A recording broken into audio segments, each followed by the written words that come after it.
Eh bien non, le client n'a pas toujours raison. Alors mon accroche est volontairement provocatrice, mais c'est pour vous montrer ce qu'est l'assertivité en relation client. Bonjour à tous, je suis Stéphanie Langlais, consultante en relations clients et en management et l'auteur du blog ethnotravels.com sur le voyage ethnographique au Pays Basque et en Asie. Alors l'assertivité, qu'est-ce que c'est? L'assertivité, c'est tout simplement l'affirmation de soi. C'est être capable de s'affirmer tout en n'agressant pas l'autre, que ce soit verbalement ou physiquement, tout en ne se soumettant pas.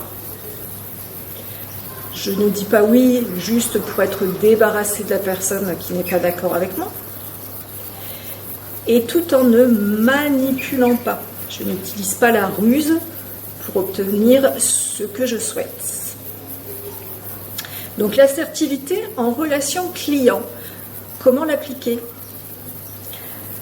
Alors la première chose à faire, je dirais le préalable à l'assertivité, et le préalable sans lequel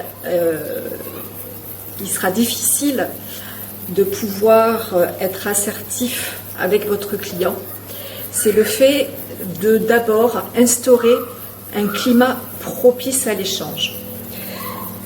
Imaginons que vous ayez un client qui soit très énervé et que vous ayez beaucoup de clients, de personnes autour et qu'ils les prennent à témoin.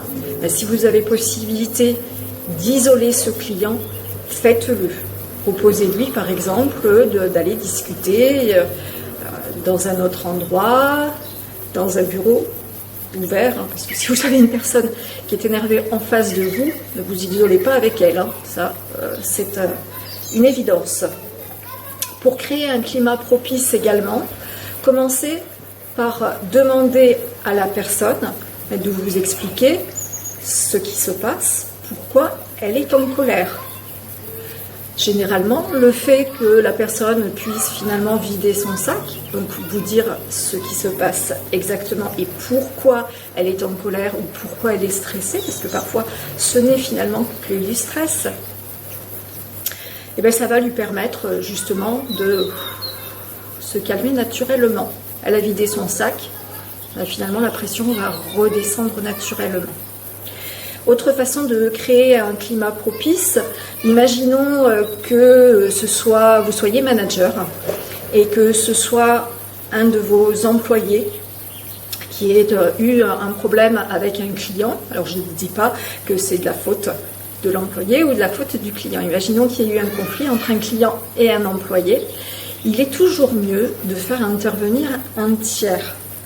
Donc si le conflit a débuté avec un de vos employés, il est toujours préférable de prendre le relais. Ou si c'est vous-même qui avez un conflit avec un client, si vous avez possibilité de passer le relais à une personne tierce, donc une personne qui ne fait pas partie du conflit initial, vous allez voir que bien souvent, ça va calmer la situation. Utilisez également l'effet miroir à votre avantage. L'effet miroir, qu'est-ce que c'est? C'est tout simplement le fait que la personne que vous avez en face de vous va naturellement calquer son attitude sur la vôtre. Donc si vous parlez avec une voix posée, avec une voix assez lente, avec une voix douce, pas très forte, la personne en face de vous va avoir tendance naturellement à baisser le ton aussi et à se calmer naturellement. Donc ça, c'est vraiment des choses et des techniques très simples que vous pouvez utiliser déjà pour créer un climat propice à la discussion avec un client qui est énervé. Alors parfois, ces techniques-là ne suffisent pas et c'est là que malheureusement, ou heureusement, c'est sympa aussi des fois de pouvoir tester ce genre de méthode, on en arrive à devoir faire preuve d'assertivité et donc de s'imposer ou de s'affirmer plus exactement face au client. Donc je le répète, sans agression, sans se soumettre et sans manipuler. Qu'est-ce que ça veut dire? Ça veut dire d'une part savoir dire non. Si votre client revendique quelque chose qui est impossible, on lui dit non. Ce n'est pas la peine de tourner autour du pot et d'essayer d'échapper à la réalité qui est de dire non, ce n'est pas possible. Je ne peux pas faire ce que vous me demandez. Faire preuve d'assertivité dans ce genre de situation, ça peut être également refuser les discussions hors sujet. On est en train de régler une situation donnée. Vous avez parfois des gens qui sont de mauvaise foi et qui vont faire exprès de faire des comparatifs avec d'autres entreprises. Par exemple, vous travaillez dans le secteur public. Ah, mais vivement que vous soyez privatisé. Ah, mais la Poste, ils sont aussi incompétents que vous. Maintenant, je ne fais appel qu'aux entreprises privées, tout ce qui est public. Voilà. Donc, ce genre d'arguments qu'on peut entendre bien souvent et qui sont totalement hors sujet, on n'y répond même pas. C'est du hors sujet. Ça, c'est de l'assertivité. Je ne réponds pas à la provocation, je ne réponds pas à ce qui est hors sujet, je reste focalisée sur la situation que je dois régler avec mon client.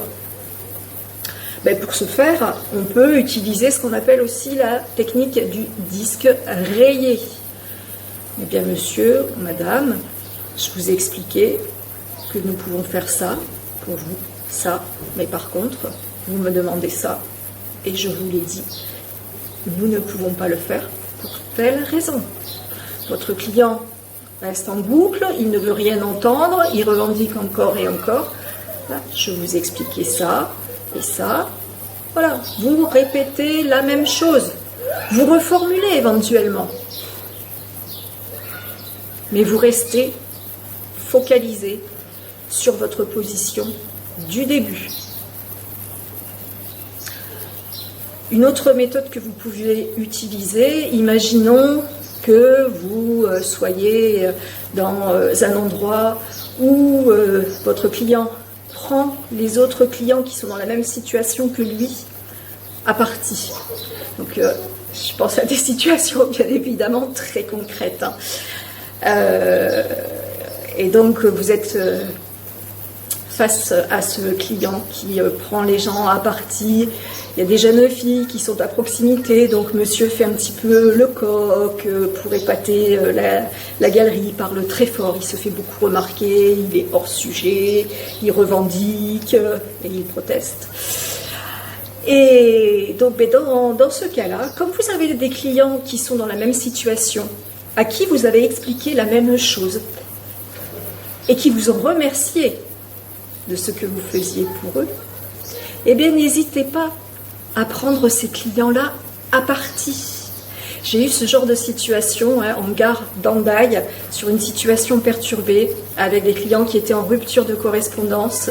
Il y avait un jeune homme asiatique, et quand je lui ai expliqué tout ce qu'on mettait en place pour gérer la rupture de correspondance, il n'en revenait pas, il me regardait, il était épaté. Et il m'a remercié à je ne sais combien de reprises. Donc je lui ai dit, mais c'est normal, c'est comme ça. Et en l'occurrence, juste après, il y a eu cette personne qui était extrêmement excédée et qui ne voulait rien entendre, qui faisait tout ce dont je vous ai parlé juste avant, le hors-sujet, la privatisation, et ceci, cela. Voilà, il ne voulait rien entendre. Eh bien c'est pareil, je l'ai mis face à ce jeune asiatique. Je lui ai dit, mais voyez, vous me dites que vous êtes un voyageur et que ça se passe beaucoup mieux ailleurs. Déjà, moi qui suis voyageuse aussi, franchement, je me dis que je n'ai pas à rougir du service que nous proposons à notre clientèle. Et regardez ce jeune homme. Je lui ai expliqué la même chose qu'à vous et il m'a remercié je ne sais combien de fois. Il n'en revenait pas que nous traitions le sujet de cette façon-là.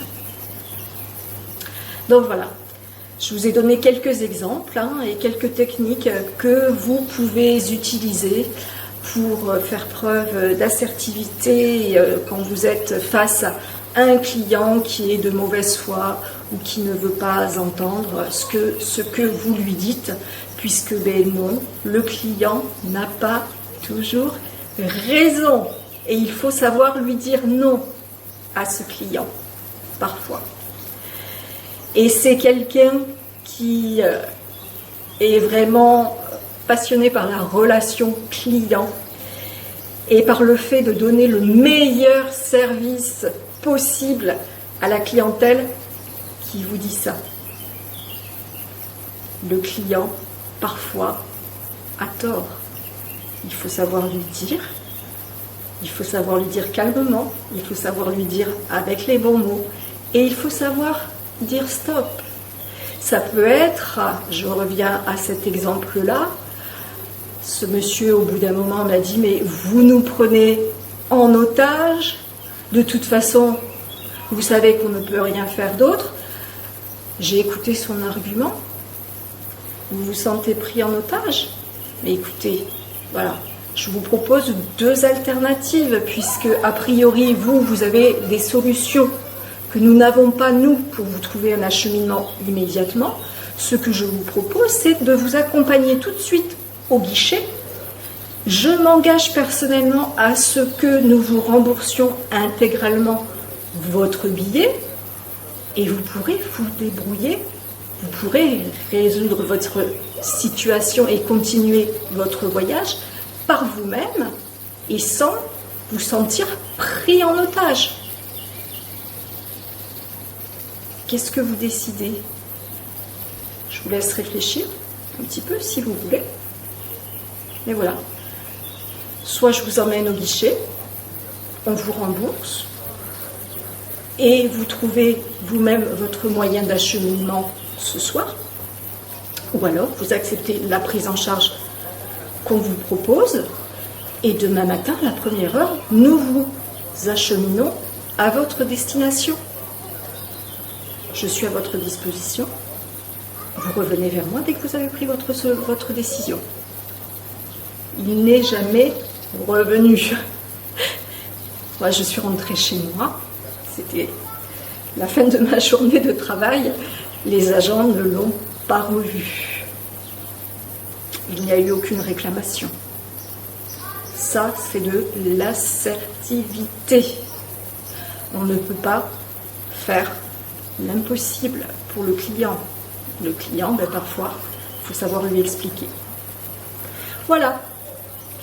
J'espère que cette petite vidéo vous a plu. Si vous voulez plus d'informations sur le voyage ethnographique ou sur le management et la relation client et tout ce qui est culture asiatique appliquée à ces deux sujets, n'hésitez pas à vous abonner à ma chaîne et à cliquer sur la petite clochette de notification afin de ne louper aucune nouvelle vidéo. Je vous remercie. Au revoir.